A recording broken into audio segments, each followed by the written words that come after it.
ang alamat ni Stinkor. Wala lang, mabaho lang talaga siya.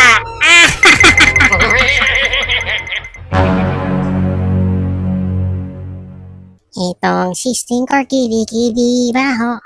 Ayaw maligo, binato ng tabo.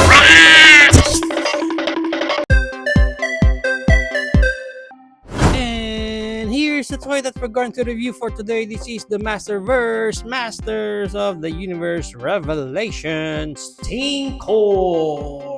And as you can see here, may window na wala na dyan si Stinkor sa loob kasi unbox na natin siya nung nag-live tayo. And at the back, may magandang artwork lang dito sa si Stinkor na meron din siyang bio sa taas. And yung iba pang characters na pwede natin makuha from this line. At the side, may another artwork ulit dito ni Stinkor. And on the other side, Stinkor, Evil Master of Odor. So kung merong masters ng mga amoy, siya yun. On top, Masterverse, and at the bottom, barcode and stuff. Pag na-unbox natin dito si Stinkor, check muna natin yung mga accessories na included sa kanya. Meron siya ditong alt hand, meron isang weapon wielding, and open palm. Wala namang something special dito kasi parang naka-gloves lang talaga dito si Stinkor. Next is meron din siyang included dito na shield na blue.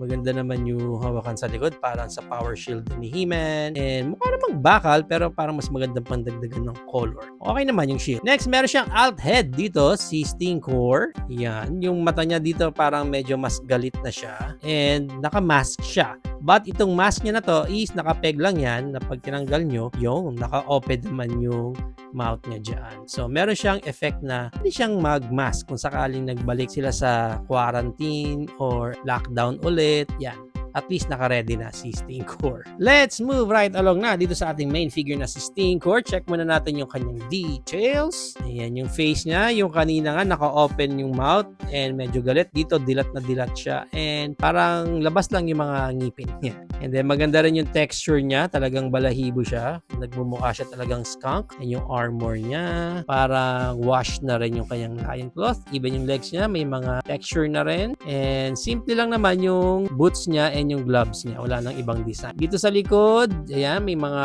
oxygen siya dyan. Hindi ko alam kung skunk ba siya or pang aquarium yung tank niya na yan. Pero para sa kanyang articulation, narorotate siya 360. Wala siyang gaanong look up pero may look down siya ng ganyan. And then para sa kanyang creed moment with arms wide open, maayos naman. And narorotate din yung 360. Ganon din sa kanyang bicep. And then double joint yung kanyang elbow bend. Pagdating sa kamay, may up ng ganyan. And may down din ng ganyan. And then of course, narorotate din yan 360. Sa kanyang ab crunch, meron siyang ab crunch na ganyan. And then konting swivel na ganyan. And narorotate din yung kanyang waist 360. Sa kanyang Van Damme split, meron naman siyang Van Damme split. And may high kick siya ng ganyan. Di gaanong mataas. And back kick, halos wala. Pero sa thigh part niya, narorotate naman yan 360. Yung kanyang knee bend is double jointed din. And yung baba ng knees, narorotate yan. Sa paa, merong up ng ganyan and down ng ganyan. And of course, narorotate din yan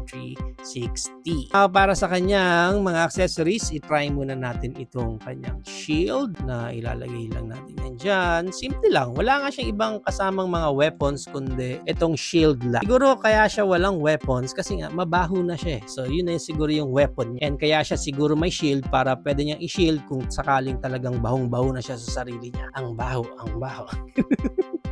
I don't know, pero yan ay tsura niya pag hawak niya ng shield niya. And pwede natin palitan yung kanyang head, yung naka-mask siya dito. Yan. O, di ba? Parang mas astig siya pag naka-mask. Sad to say, ito mga tangke niya dito sa likod, yung oxygen niya, hindi na natatanggal. Sayang nga itong si Mattel, di ko alam kung bakit di pa ginawang natatanggal to para at least, di ba, dagdag playability or something na pwede niya sanang hawakan yan na siya mismo magkakabit dyan. Something like that. Basta something na pwede pa sanang idagdag sa playability but nag-decide si Mattel na wag. Gawin nating fix kasi mas maganda yung fix daw para sa kanila. And itong armor niya na to, pwede rin matanggal yan. Yan belt lang natin yan dyan sa side. Ganon din dito sa kabila. Unbelt lang din natin yan. Then from there, pwede na natin matanggal yung armor. Yan naman ang itsura niya. Para siyang si Captain America na mabaho. Pero ayos naman yung body niya. Parang nakulangan lang ako. Sana itong white niya is tinuloy hanggang dito sa likod. Kasi skunk siya. Ang alam ko skunk siya. So dapat mas maganda parang straight lang sa likod. something like that. I don't know, pero masyadong plain lang pagdating dito sa body niya. So, anyway, yan ang itsura niya. Pag wala yung armor niya, malamang mas mabaho na siya. Para sa height, dito ni Stinkor, ang height niya is around, 7 inches din siya. Yan ang maganda niya, nag-compare pa natin siya sa iba pa natin figure tulad ng ating Wave 1 Masterverse na si He-Man. Huwag mo siyang kalabanin, He-Man. Easy ka lang. We also have here our Wave 1 din, Masterverse Skeletor. And yung kasama niya sa Wave 3 na si Fisto. Also sa Wave 3 din, kasama niya na si Andra. Our Masters of the Universe Classics na si Chief Carnivus. Masters of the Universe Origin or Retroplay na si King Randor. And our loyal subjects na si Battle Armor Skeletor. So, yan ang ating height comparison. If you are planning to avail this Stinkor Wave 3 ng Masterverse, ang price range niya, SRP is 1,800. But again, depende yan kung saan specific market kayo makakuha kasi itong Stinkor natin is somehow naging butaw din itong wave natin na to. Baka makakuha din kayo ng mga nakasale na or mga below SRP price na. There you have it now guys. Ito na ang ating Masters of the Universe Revelation Stinkor. What do you think of this Stinkor? Mabaho ba siya para sa inyo or wala namang inaamoy para sa kanya?